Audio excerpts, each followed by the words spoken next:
I caught my brother cheating with my fiancée. My parents took their side, so I cut them off forever. My name is Ethan Brooks, and for 36 years, I believed family was the one thing you were supposed to protect no matter what. I believed that because my parents taught me that. My mother used to say it every Sunday after church, while she stirred gravy at the stove and my father sat at the kitchen table reading the paper like some kind of judge over our little world. Family is everything. Ethan, she would say. And I believed her. I believed it when my older brother, Mason, broke my toys and blamed me. I believed it when he wrecked my first car, and my parents told me not to make a big deal out of it because he already felt bad enough. I believed it when he borrowed money and never paid me back. I believed it when he flirted with every girlfriend I ever brought home, then laughed and called me insecure when I got angry. Mason was the golden son. I was the reliable one. He was charming. I was responsible. He was the storm everyone forgave. I was the shelter everyone expected to stand there quietly and take the damage. For most of my life, I did. Then I met Claire. Claire walked into my life on a rainy Thursday afternoon at a coffee shop in Portland. I remember it because she was soaked from the rain, laughing at herself while trying to balance a laptop bag, an umbrella, and a cup of coffee she had already spilled on one sleeve. I helped her with the door. She smiled at me like I had done something heroic. That was all it took. Within a year, she knew my coffee order, the scar on my left hand, my fear of becoming like my father, and the fact that I secretly cried during old dog movies. She made me feel seen in a way I never had before. When I proposed to her 2 years later, I did it at Cannon Beach, just before sunset. The wind was freezing, my hands were shaking, and I dropped the ring box into the sand. She laughed, cried, and said yes before I even finished asking. For the first time in my life, I thought I had built something no one in my family could ruin. I was wrong. The first sign came 3 months before the wedding. Claire started acting distant, not cold exactly. Just distracted. She guarded her phone. She took calls in another room. She said she was overwhelmed with wedding planning, and I believed her because I wanted to believe her. Mason suddenly came around more often too. He said he wanted to help with wedding stuff. He offered to pick up decorations, meet vendors, even help Claire choose songs for the reception. At first, I thought it was sweet. My brother had never shown much interest in my life before. Part of me wanted to believe he was finally trying. But there were moments. The way Claire laughed too loudly at his jokes. The way Mason touched her lower back when he moved past her in the kitchen. The way conversations stopped when I entered the room. I asked Claire once if something was going on. She looked me dead in the eyes and said, "Ethan, do not ruin us because of your issues with your brother." That sentence shut me up. Because that was my fear. That I was broken.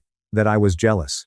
That I was seeing ghosts from childhood. So I ignored my gut. 2 weeks before the wedding, I came home early from a business trip. My flight had been changed because of a storm, and I decided not to tell Claire. I wanted to surprise her.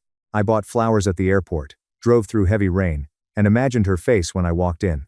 The house was quiet when I opened the door. Too quiet. There was a wine glass on the kitchen island. Then another. Music was playing softly upstairs. I called her name. No answer. Then I heard laughter. A man's laugh. My brother's laugh. I walked upstairs slowly, still holding the flowers. Every step felt heavier than the last. The bedroom door was not fully closed. I pushed it open. And there they were, my fiancé and my brother, in my bed. For a moment, nobody moved. Claire grabbed the sheet against her chest. Mason sat up like he was annoyed, not ashamed. Like I had interrupted him, not caught him destroying my life. The flowers slipped from my hand. I remember staring at them on the floor. Broken stems on the hardwood. Water spreading under my shoes. Claire started crying first. "Ethan, please, let me explain." Mason ran a hand through his hair and said, "Do not do anything stupid." That was the first thing my brother said to me. Not sorry, not forgive me. Do not do anything stupid. I looked at him and felt something inside me go completely still. "How long?" I asked. Claire sobbed harder. Mason looked away. That was answer enough. "How long?" I repeated. Claire whispered, 6 months, 6 months, half a year, half of our engagement. Half of the time I had been choosing flowers, tasting cakes, paying deposits, planning a future with a woman who was sleeping with my brother behind my back. I turned around and walked out. Claire chased me down the stairs wearing my shirt. She begged me not to leave. She said she was confused. She said it meant nothing. She said Mason had been there for her when I was working too much. That one almost made me laugh. I was working too much because I was paying for the wedding. Mason came downstairs after her, calm as ever. "Ethan," he said, "you need to be mature about this." That was when I hit him. Once. Hard. He fell against the wall, and Claire screamed like I was the monster. Maybe I was, for 1 second. But I did not hit him again. I grabbed my keys, walked out into the rain, and drove until my hands stopped shaking. At midnight, my phone started blowing up. "Claire. Mason. My mother. My father. At first, I ignored all of them. Then my mother sent one message that made me pull over on the side of the road. We know what happened. Come home tomorrow. We need to talk calmly as a family. We know what happened. Not, are you okay? Not, your brother betrayed you. Not, Claire destroyed your engagement. We need to talk calmly as a family. I went to my parents' house the next morning because some stupid part of me still wanted them to choose me just once. When I walked in, Mason was already there. So was Claire. My mother sat beside her on the couch, rubbing her back while Claire cried into a tissue. My father stood near the fireplace with his arms crossed. I stopped in the doorway. Why is she here? I asked. My mother looked up at me with red eyes. Because she is hurting too. Something inside me cracked. She is hurting? Ethan, my father said, sit down. I did not sit. Mason had a bruise on his jaw. Claire would not look at me. My mother took a deep breath and said, what happened was wrong. Nobody is denying that. I laughed once. Good start. But, she continued, we also need to understand how things got to this point. There it was. The word that always came before my pain was erased. But, Mason made a mistake. But, Claire is sorry. But, Ethan, you are angry. But, my father said, your brother and Claire developed feelings. It is complicated. No, I said, it is not complicated. She was my fiancé. He was my brother. Claire whispered, I never meant to hurt you. I looked at her. Then what exactly did you think would happen? She cried harder. My mother glared at me. Do not be cruel. I stared at her. You are comforting her? She made a mistake. For 6 months? Mason stood up. It was not just sex. I looked at him, and he actually had the nerve to look wounded. I love her, he said. The room went silent. I felt the floor tilt beneath me. Claire covered her face. My father sighed, like this was some unfortunate business problem. My mother said, very softly. And she thinks she may love him too. I looked from one face to another. That was when I understood. This was not a meeting to support me. This was a meeting to manage me. They had already accepted it. They had already discussed it. They had already decided that my job was to absorb the humiliation quietly so the family could remain intact. I asked one question. How long have you known? Nobody answered. My heart began pounding. How long have you known? I asked again. My mother looked down. My father said, a few weeks. A few weeks. My parents had known my brother was sleeping with my fiancée, and they still let me plan a wedding. They let me pay deposits. They let me stand at family dinners while they all carried the secret like I was the only fool in the room. My voice came out quiet. You knew. My mother reached for me. We were trying to find the right time. No. You were trying to protect him. We were trying to protect everyone. I nodded slowly. Then I looked at Claire. Did you all think I would still marry her? No one answered. That silence was the most honest thing they gave me. I walked to the coffee table, took off my engagement ring from the chain I wore it on when I traveled, and placed it down. The wedding is cancelled, Claire sobbed. My mother stood up. Ethan, do not make a decision like this out of anger. I turned to her. I am not angry anymore. And that was true. I was past anger. I was somewhere colder. I looked at my parents, my brother, and the woman I had planned to marry. You made your choice. Now I am making mine. My father's jaw tightened. What does that mean? It means I am done. Mason scoffed. Do not be dramatic. I looked at him one last time. You can have her. Then I walked out. This time, I did not wait for anyone to follow. The next week was chaos. Claire posted a vague message online about heartbreak and choosing truth even when it hurts. Mason changed his relationship status 2 days later. My mother called me 47 times. My father left voicemails telling me I was embarrassing the family. Embarrassing the family, not Mason. Not Claire. Me. Because I refused to smile. While they buried the knife. I canceled the venue. I canceled the catering. I canceled the honeymoon. I lost thousands of dollars. But every cancellation felt like cutting a rope that had been tied around my neck. Then I did something they never expected. I sold my house. Quietly. I transferred offices to Seattle. I changed my number. I blocked every relative who tried to lecture me about forgiveness. I deleted my social media. I disappeared. For the first time in my life, I gave my family exactly what they had always taken from me. Silence. The first few months were brutal. I lived in a small apartment with rented furniture and slept badly. Some nights, I woke up reaching for Claire before remembering everything. But pain changes when no one is around to tell you it does not matter. It becomes honest. I started therapy. I worked out. I threw myself into my job. I learned to cook meals that were not just coffee and takeout. I walked along the water every morning before work and slowly became someone I recognized again. 6 months after I left, my aunt found my new email and sent me a message. Your mother is devastated. Mason and Claire are engaged. She wants you to come home for Thanksgiving and make peace. I read it 3 times. Then I deleted it. Mason and Claire got engaged. Of course they did. My family wanted a clean story. They wanted to turn betrayal into romance. They wanted to say, it was painful, but everything worked out. The only problem was me. I was the loose thread. The man who refused to bless the lie. So I stayed gone. A year passed. Then another. I got promoted, bought a condo, made new friends who knew nothing about Mason or Claire. For the first time, I learned that peace was not boring. Peace was waking up without dread. Peace was not explaining your pain to people committed to misunderstanding it. Peace was having dinner with friends who did not turn every wound into a family debate. Then, 2 years after the night I caught them, my father called from an unknown number. I almost did not answer, but I did. His voice sounded older. Ethan. I said nothing. It is your father. I know.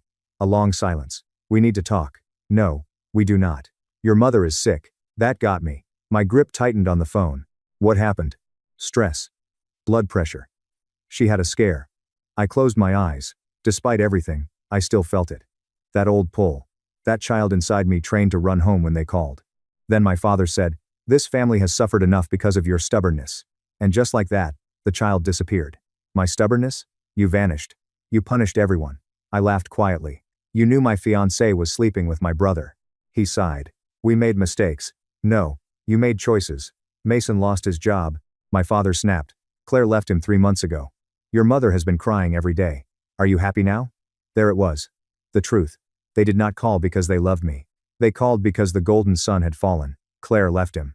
I later learned the details from my aunt. Mason and Claire's relationship had rotted almost immediately. Turns out, a romance built on betrayal does not become loyal just because you call it destiny. Mason became jealous. Claire became resentful. My parents tried to help them financially after Mason lost his job, and slowly, their savings started draining. Then Claire left, not for love, for a doctor she met at work. Mason spiraled. My parents were humiliated, the family whispered. The beautiful love story they had defended became a public disaster. And now they wanted me back. Not as a son, as proof they had not destroyed everything for nothing. My father said, your brother needs support. I almost could not believe it. After all that, he still said those words. Then support him, I said. He needs his brother. No, he needed a conscience. My father went quiet. Then he said, if you do not come home now, do not bother coming to my funeral. I looked out my window at the Seattle skyline, calm and gray under the morning rain. Okay, I said. Then I hung up. That should have been the end. But people like my family do not respect endings they did not write. A month later, my mother appeared at my office. I do not know how she found me. Maybe through LinkedIn. Maybe through my aunt. Maybe through old emergency contact records. I was leaving a meeting when I saw her in the lobby. She looked smaller than I remembered. Older. For 1 second, I felt sorry for her. Then she saw me and began crying. Ethan. My coworkers looked over. I walked toward her slowly. You cannot be here. I had to see you. No, you did not. She reached for my hand. I moved it away. Her face crumpled. You hate me. I do not hate you. Then why are you doing this? I stared at her. Doing what? Keeping us out. Punishing us. Your father barely sleeps. Mason is broken. I am not well. I nodded. And where were you when I was broken? She looked away. I made mistakes. You chose him. He is my son too. And I was not? She flinched. For the first time, I saw something like guilt in her eyes. But guilt is not the same as accountability. She whispered, I thought you were stronger. That sentence hit harder than I expected. Because it was the truth of my whole life. They hurt me because they believed I could survive it. They protected Mason because they believed he could not survive consequences. I stepped closer and lowered my voice. You did not think I was stronger. You thought I was easier to sacrifice. She cried silently. I am sorry, she said. It was the first time she had said it without a but. For a moment, I wanted to believe her. Then she said, please come home and talk to Mason. And the door inside me closed. I smiled sadly. There it is. No, Ethan. Please. You did not come here for me. You came here for him. He is your brother. He stopped being my brother the moment he got into my bed with the woman I was going to marry. My mother covered her mouth. I said, I need you to leave. She shook her head. I cannot lose you. You already did. Security did not have to remove her. She left on her own, crying into her hands. That night, I sat in my condo for a long time. I did not feel victorious. That is what people misunderstand about cutting off family. It does not feel like winning. It feels like surviving a fire and realizing the house you loved was built to burn you. A week later, I received a letter. Handwritten. From Mason. I almost threw it away. Then curiosity won. He wrote that Claire had destroyed him. That she had used him. That he now understood how I felt. That he missed his brother. Not once did he write, I am sorry I betrayed you. He only wrote, "Now I understand." That was the closest Mason could get to remorse. He only understood pain when it finally belonged to him. I folded the letter and placed it in a drawer. Then I went to sleep. 3 years after I walked away, I got engaged again.